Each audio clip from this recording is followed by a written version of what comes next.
नमस्कार, आप देख रहे हैं सिटी सेंटर शो। मुंबई से मैं हूं पूजा भारद्वाज। शो की शुरुआत कर रहे हैं इस वक्त की सबसे बड़ी खबर के साथ। रिया चक्रवर्ती की जमानत याचिका खारिज कर दी गई है।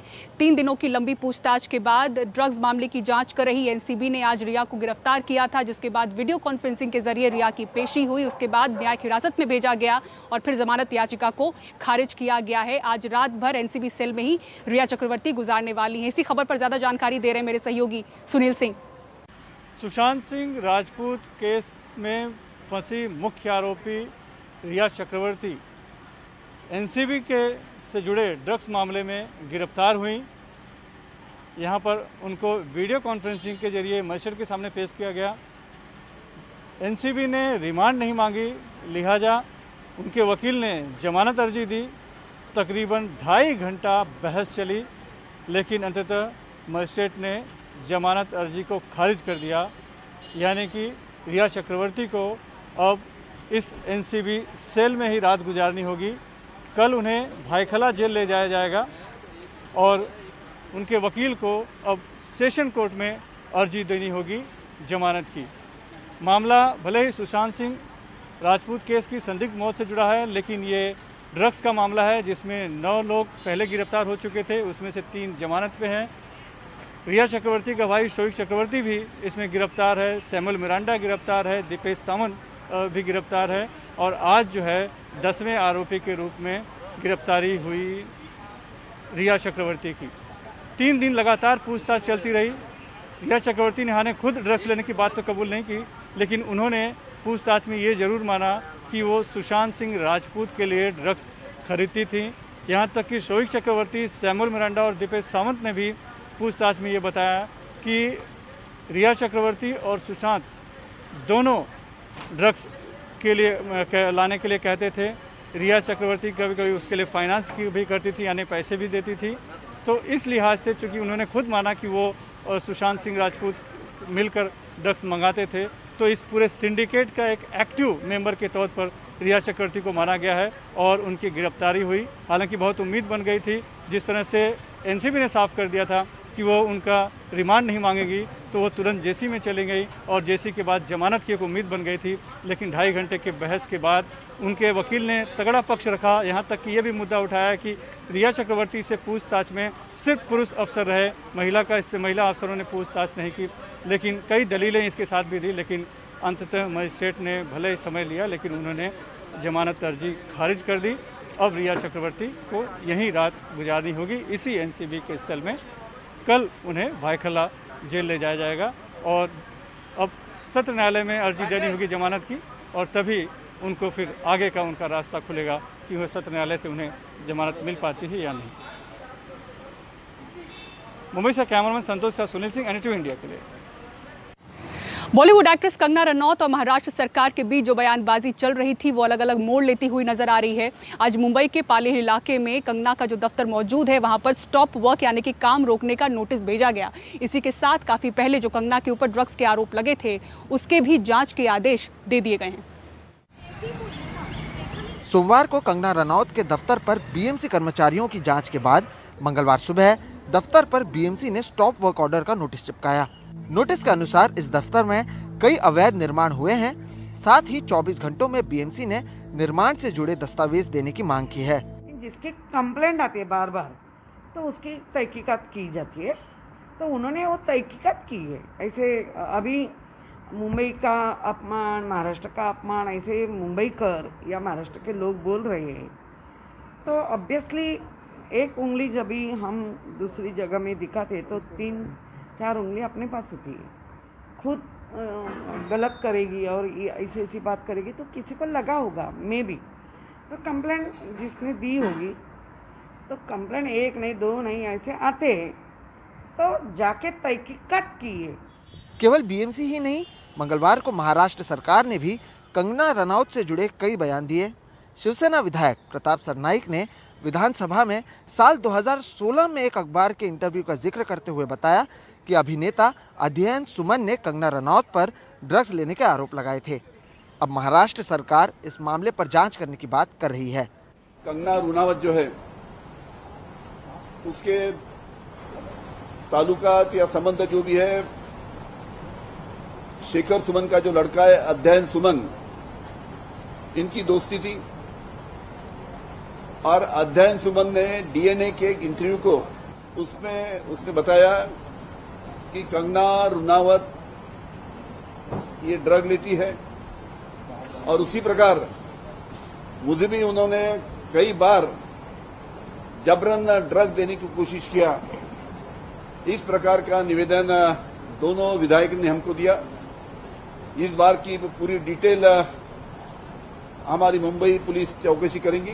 तो वहीं इसके जवाब में कंगना रनौत ने अलग अलग ट्वीट कर कहा कि मेरे दोस्तों की ओर से बीएमसी के खिलाफ आवाज उठाए जाने पर बीएमसी मेरे दफ्तर पर बुलडोजर के साथ तो नहीं पहुंची, पर उन्होंने नोटिस जरूर चिपकाया है।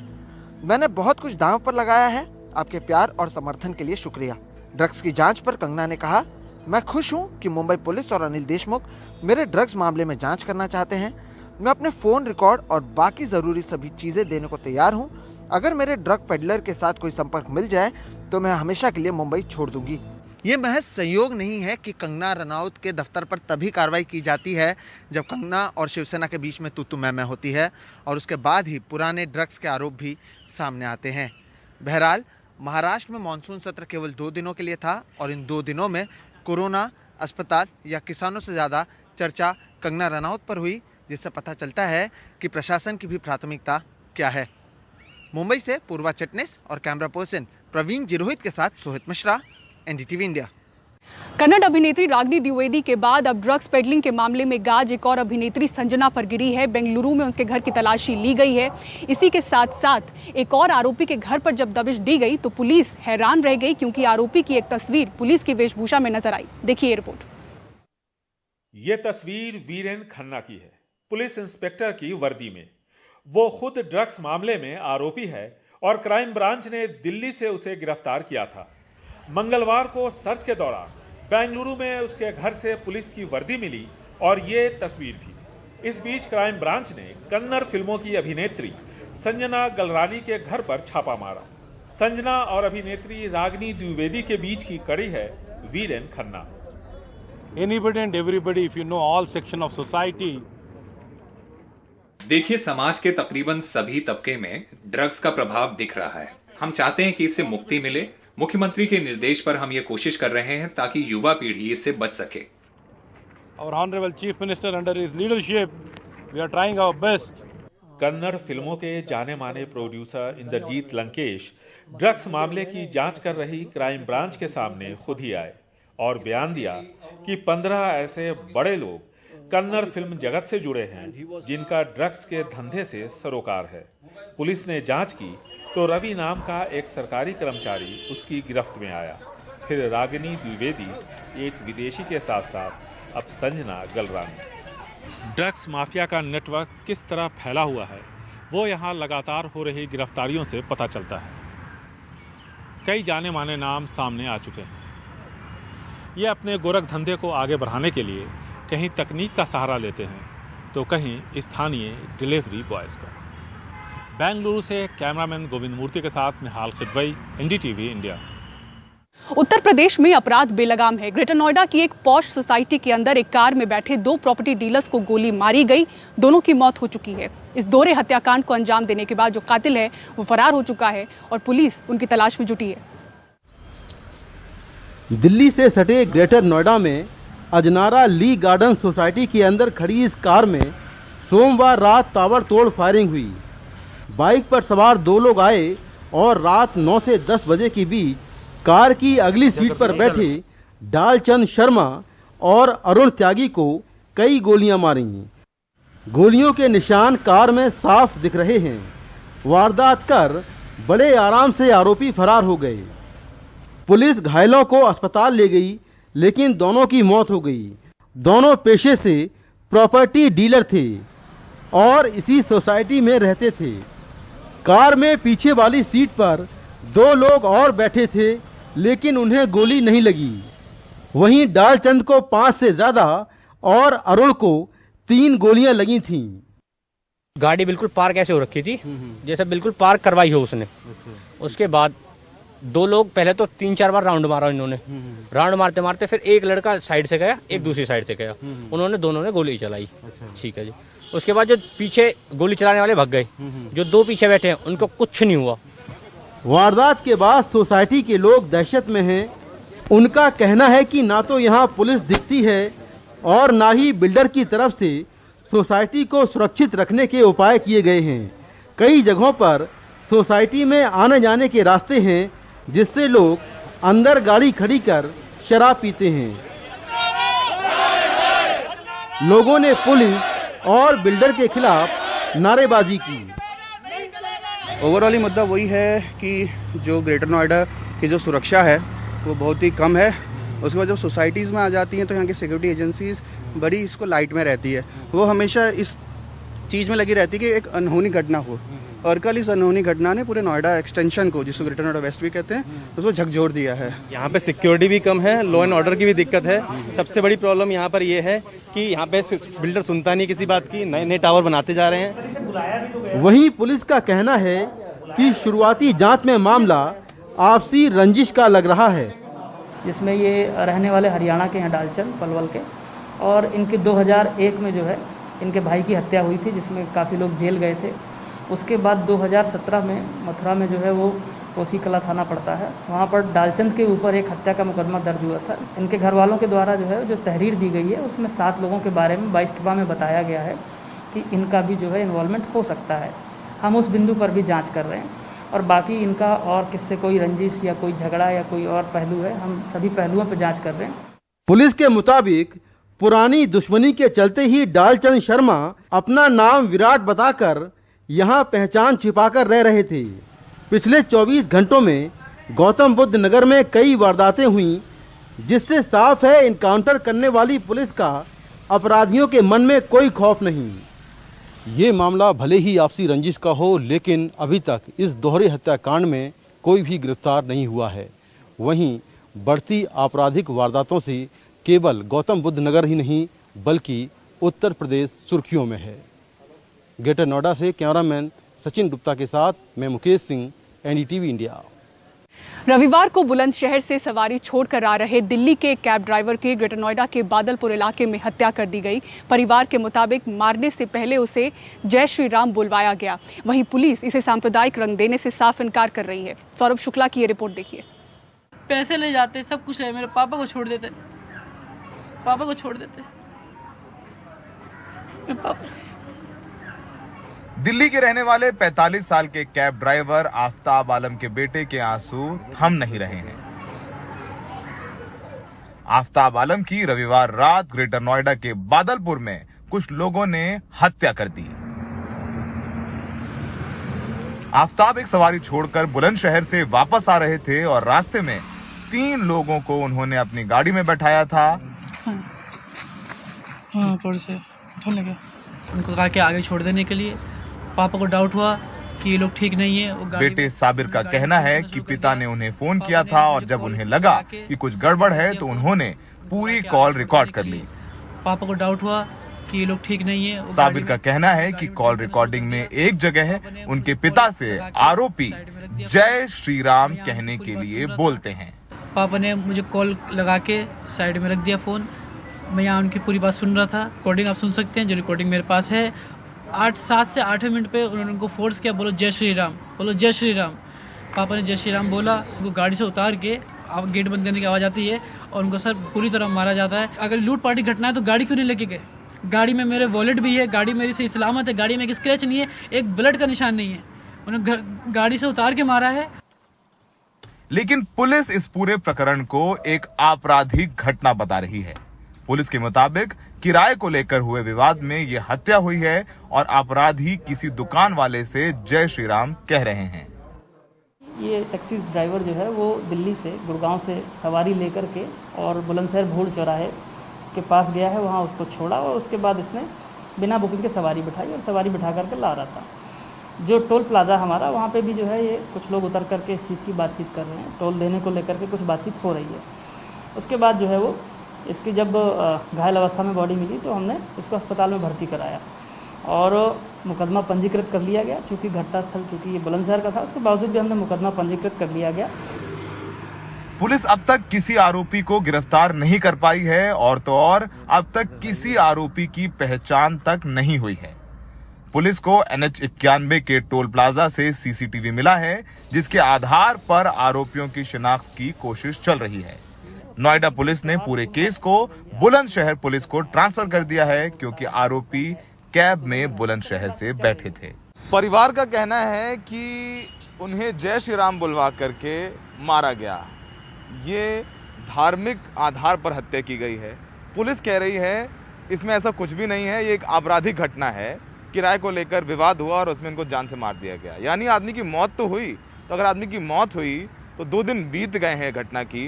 पुलिस अब तक आरोपियों को क्यों नहीं पकड़ पाई है, जबकि उनका कहना है कि उनके पास CCTV फुटेज भी आ गया है। तो अब तक जो दोषी हैं वो फरार हैं। नोएडा में सहयोगी अरविंद उत्तम और एन रवि के साथ सौरभ शुक्ला, NDTV इंडिया। उत्तर प्रदेश के गांव में आजकल ड्रोन उड़ाए जा रहे हैं। लोग हैरत में हैं कि आखिर गांव की फिल्म कौन बना रहा है, लेकिन ये जो ड्रोन है वो बस्तियों के वीडियो रिकॉर्ड कर रहे हैं, क्योंकि गांव में जो खेत होते हैं उनके दस्तावेज तो लोगों के पास हैं, लेकिन उनके घरों के दस्तावेज नहीं है, जिसकी वजह से बड़े पैमाने पर झगड़े और हिंसा हो रही है और इसी वजह से अब उनकी मैपिंग शुरू हो गई है। कमाल खान की रिपोर्ट देखिए। यूपी के गांव में करीब 17 करोड़ लोग रहते हैं। आबादी बढ़ने के साथ गांव में मकानों की तादाद भी बढ़ रही है। अब उनकी डिजिटल मैपिंग के लिए ड्रोन के जरिए गांव की बस्तियों की वीडियो फिल्म बनाई जा रही है। ये काम प्रोफेशनल्स कर रहे हैं। ये आपका 1:500 स्केल पे आबादी क्षेत्र का नक्शा तैयार होना है, जिसके लिए क्या होता है ड्रोन फ्लाई किया जा रहा है अभी। उसके बाद जो भी आबादी क्षेत्र है ग्राम की, उसका क्या होता है नक्शा बनाया जाएगा। इस स्वामित्व योजना का ऐलान PM ने 24 अप्रैल को पंचायती राज दिवस पे किया था। रेवेन्यू रिकॉर्ड में गांव में खेत, चारागाह, तालाब, गांव समाज की ज़मीन के साथ साथ आबादी का एरिया भी दर्ज है, लेकिन उस आबादी में घरों के नक्शे और उनका कोई रिकॉर्ड नहीं है। ये भी नहीं पता कि किसका घर कितना बड़ा और कहाँ तक है। अब ज़मीन और आसमान दोनों से इसका इंदराज होगा। लोग बसे हुए हैं, बड़ा नंबर आबादी का है, तो उसमें जो जो जहाँ जहाँ बसा हुआ है, जो जो इसका एरिया है, चाहे उसकी सहन है, आबादी है, घर है, बांसकोट है, अगल बगल जो घर के बीच में है, इसी तरह जो रास्ते हैं या जो नेचुरल रास्ते, तो उसको हम रास्ते के रूप में फिक्स कर देंगे। गांव में घरों के जो नक्शे सरकार बनवा रही है, उसे लेकर भी विवाद के तमाम अंदेशे हैं। तमाम जगहों पे पहले से ही झगड़े चल रहे हैं, इसलिए गांव के घरों का आखिरी नक्शा जारी करने से पहले सरकार उसे प्रकाशित कर उस पे गांव वालों की राय मांगेगी। जैसे ही वो कागज फाइनल हो, उसमें तो ऑब्जेक्शन मांगे जाते हैं, तो नक्शा पब्लिश करते हैं। और अगर किसी को ऑब्जेक्शन है कि हमारा एरिया कम हो रहा है, हमारा एरिया ज़्यादा हो रहा है, तो ऑब्जेक्शन लेकर के उसको फाइनलाइज करके प्रपत्र 7 होता है, 7 में हम पब्लिश करके उसे फाइनल कागज का रूप दे देते हैं। रियल एस्टेट में 2004 में जो उफान आया वो टायर 1 शहरों से बाहर पहुंच गया और 2005 में स्पेशल इकोनॉमिक जोन एक्ट आने के बाद भी देहातों में ज़मीन की कीमतें काफ़ी बढ़ गईं।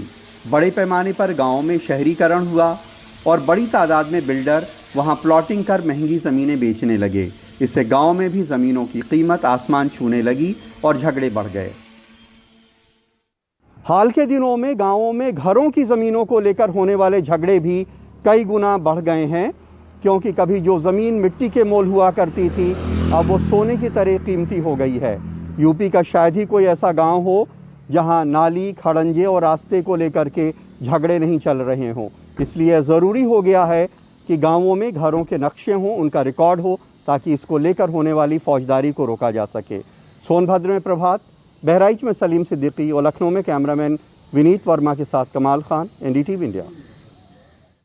और मुंबई में एक बार फिर से बढ़ रहे मामलों को देखते हुए किस तरह से हो रही है नई तैयारी, आपको दिखाएंगे पूरी खबर ब्रेक के बाद। देखते रहिए सिटी सेंटर शो।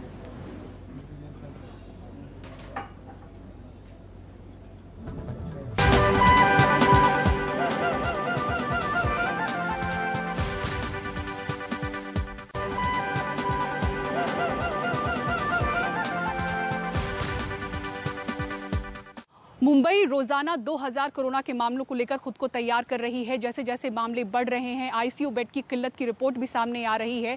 बड़े अस्पतालों में शामिल लीलावती में कहा जा रहा है कि आईसीयू बेड खत्म हो चुके हैं। इधर बीएमसी 3 दिनों के अंदर 270 आईसीयू बेड्स जोड़ने वाली है। कोरोना की बेड़ियों से निकलने के लिए मुंबईकर बेताब हैं। पहिए दौड़ रहे हैं, बाजारों की रौनक लौटने की कोशिश में है, लेकिन इन सब के बीच चिंता पैदा करती हैं ये तस्वीरें, जहां कोरोना से बेखौफ कई लोग बिना मास्क के दिख जाते हैं। अब अनलॉकिंग के इस दौर में बीएमसी रोजाना 2000 से ज्यादा मामलों का अंदेशा जता रही है। करीब 1900 मामले तो आ ही रहे हैं। महज 6 दिनों में एक्टिव मामलों में 15% की बढ़ोतरी हुई है। इसलिए तैयारी नए सिरे से जारी है। 270 नए आईसीयू बेड्स भी जोड़े जा रहे हैं। पिछले सप्ताह से हमने अनलॉकिंग की गति और तेज कर दी है। उसके साथ में गणपति फेस्टिवल हुआ, उस पर काफ़ी लोग बाहर आए, आपस में मेलजोल हुआ, वो भी एक कारण है। तीसरा, हमने टेस्टिंग जो पहले 6000 7000 हुआ करता था, अभी हम 12000 के ऊपर में टेस्टिंग कर रहे हैं। इसकी वजह से भी कोरोना के जो बाधित व्यक्ति की संख्या ज़्यादा नज़र आ रही है। लेकिन इन बाधित व्यक्तियों के लिए हमारे पास में पर्याप्त मात्रा में बेड उपलब्ध है, आईसीयू बेड उपलब्ध है, वेंटिलेटर उपलब्ध है। इसके साथ ही आने वाले 2-3 दिनों में हम और 270 आईसीयू बेड ऐड कर रहे हैं, ताकि कोई भी नागरिक को आईसीयू बेड मिलने में या खुद को दाखिल कराने में दिक्कत नहीं होगी। बीएमसी का ये डैशबोर्ड चार्ट देखें तो 6 सितंबर तक 159 आईसीयू बेड खाली दिख रहे हैं, लेकिन शहर के बड़े अस्पतालों में शामिल लीलावती अस्पताल के जाने माने डॉक्टर जलील पारकर आईसीयू बेड की बड़ी किल्लत बयां कर रहे हैं। जो पेरिफेरी में यहाँ से जो गए थे माइग्रेंट्स लोग, जो अपने अपने गांव गए, जो पहले यहाँ लॉकडाउन में अंदर थे, उन्होंने जाके सब गांव में और सैटेलाइट सिटीज़ में कोविड को फैला दिया है। अब मरीज़ वहाँ अगर क्रिटिकल होता है, अगर वहाँ पर फैसिलिटीज़ नहीं है, तो वह वापस आके सोचता है कि मुझे वहीं जाना है जहाँ पर मुझे इलाज अच्छा मिले, और वो फिर वापस मुंबई के जो अच्छे हॉस्पिटल्स हैं, जो प्राइवेट हॉस्पिटल्स में, उसमें आके इलाज करने मांगता है। जो पैसे वाले जो पहले घर में ही बैठे थे, उनको भी हो चुका है, वो लोग भी आने मांगते हैं। तो आईसीयू के बेड की किल्लत बहुत है, बहुत कम आईसीयू बेड, जब देखो तब आईसीयू बेड पूरा फुल रहता है। आइसोलेशन बेड्स भी जो हैं वो भी फुल रहते हैं। महाराष्ट्र सरकार की ये रिपोर्ट देखें तो जाहिर होता है कि यहाँ कोविड से हुई कुल मौतों में 70% मरीज पहले से ही दूसरी बीमारी से जूझ रहे थे। यानी बड़ी संख्या में ऐसे मरीजों के लिए आईसीयू और ऑक्सीजन की व्यवस्था बहुत जरूरी मानी जाती है। इसलिए पहले की तरह ताबड़तोड़ कोविड बेड न बढ़ाकर इस बार कोशिश है कि ज्यादा से ज्यादा आईसीयू बेड बढ़ाए जाएं। मुंबई से पूजा भारद्वाज की रिपोर्ट, एनडीटीवी इंडिया के लिए।